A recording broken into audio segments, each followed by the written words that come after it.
Good morning, my friends. So today's date is October the 22nd, and this is the first day of Scorpio for 2025. So this is a reading for you if this is your birthday or your anniversary or some kind of significant event for you as a mile marker. So this is a four-card reading for this year, a general energy card for the year, a challenge you might face this year, an action you can take to stay in balance, and an outcome or synopsis card. More information about what this might mean to you. So, the general energy card for the year is about the ring. And the ring says, look at the commitments that you have committed to. Look at the rings of engagement that you have put upon your finger, or put upon your heart, or put upon your soul, that you have said you would be there for something, for someone, in some kind of sacred commitment. Uh, to themselves, to yourselves, to the union of whatever it is that you have bound yourself into. Is it a business? Is it a society? Is it a person? Is it your selfhood? Is it your family? What kind of ring have you committed to? This is also the time to look at those places where there are commitments, but you're wishy washy about them because things have changed in them, and you have to look at the sense of what does the ring mean now if the commitment has changed within you for yourself or for someone else. What happens if someone breaks the order of things and no longer feels like they should or can or will follow what the ring has committed them to? So we have to look at our old uh, alliances and old pacts and old rings that we once swore allegiance to and now are no longer valid. And can we break them cleanly and clearly, maybe with some pain, but can we break them clearly and cleanly so we can be open to something new coming down the road and open to something more that fits us in a better way now that we realize that rings commitments do not satisfy our present sense of evolution. But there are some rings that we know that we need to commit to, and maybe it's about holding strong to our into integrity and holding strong to our values and holding strong to our power of commitments to hold something sacred and to follow through with the commitment. So there's lots of ways to look at the ring and to explore yourself this year. That can all those things can come up in many myriad of ways or in one very large way. So what is your particular challenge? October 22nd, people. Well, it is the Ten of Swords.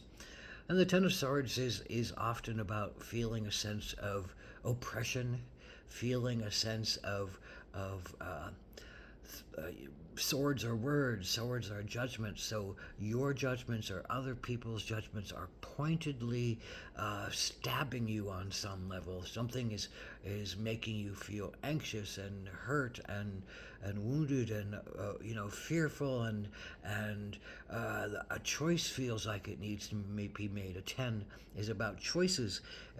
Is something finished and is it time to end it and leave it completely behind, or is there some way to salvage what is here? So therein is the ring again.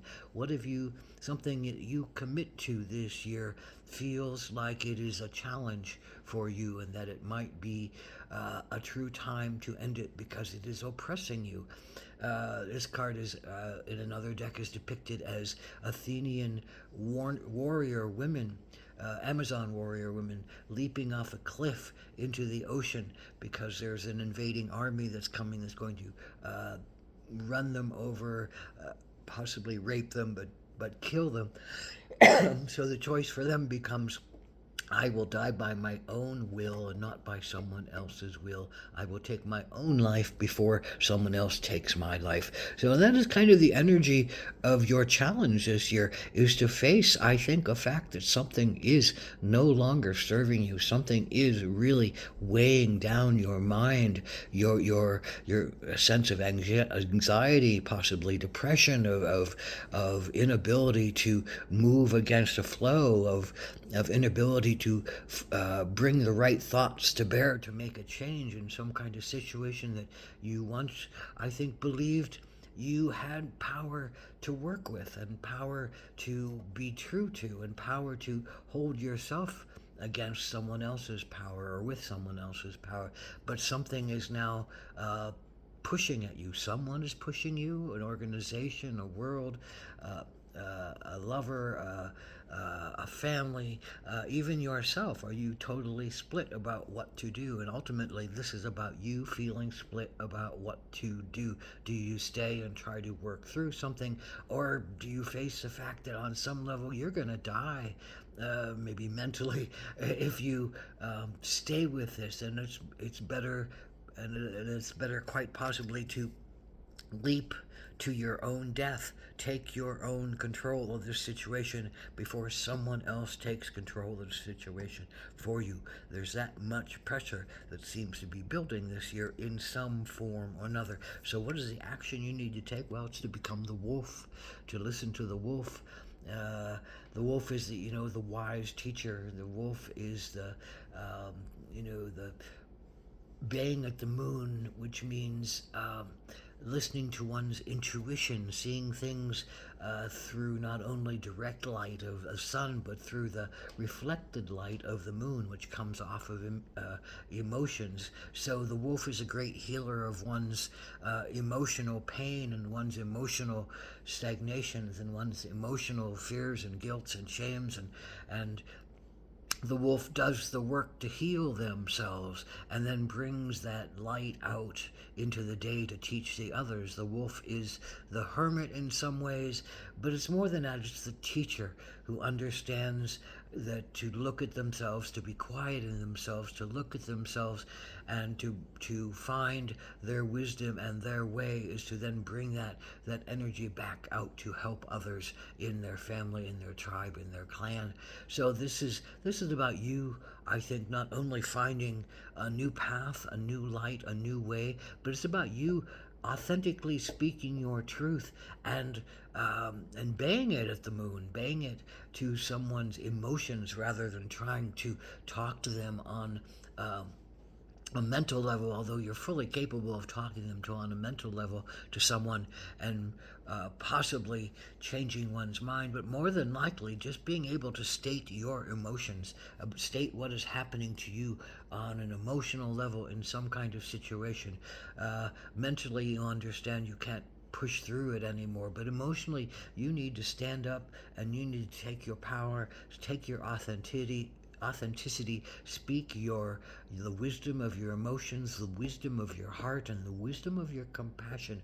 And the higher you can rise in compassion, the higher you can rise to understand that somebody else is in pain and somebody else is pushing themselves to be against you or to overrule you or to overrun you, and they're not giving you room so that they're in pain. So there's a lot of compassion that can come from you towards someone who's bringing pain, but that does not mean that it's not the right time to end something, end a situation that doesn't work for you, end a situation that you once committed to that no longer feeds you, honors you, respects you, and there is no need to honor the commitment any longer in it. That it's time to let go and it's time to move on, but it's time to possibly really shake it up by speaking the truth about it. You might be a waysayer for others, and your outcome card is this beautiful card, soul card with no explanation. So this card to me says it's time to wipe away some of the unease and dis-ease in your soul. And I think that's kind of on a humanitarian level as well as on your own personal level. You are the one who can bring balance back into your emotions and back into your heart and back into your understanding of yourself. And you have great power to speak and to heal and to do cleansing work now and to get rid of some of these things that have pinned you down and locked you up and not allowed you to be authentic, not allowed you to speak your own truth and have your own words and have your own understandings be at the center of things. And in essence, it's a spiritual rebellion time. This year is about spiritual rebellion because you cannot stay stuck in the mind trouble and chaos and drama that the Ten of Swords shows to you this year. You have to look at the rings that bind you and say, is this a ring I can support any longer? And if not, I have to break that ring, break that attachment, face whatever comes from that, but become clear and clean again so that I can follow the truth, that I can follow my authenticity, so that I can follow my own wisdom and not be swamped by someone else's belief about what is right, what is true, how it needs to be, and how I need to be in the process. Ahom Takuyasan. Blessed.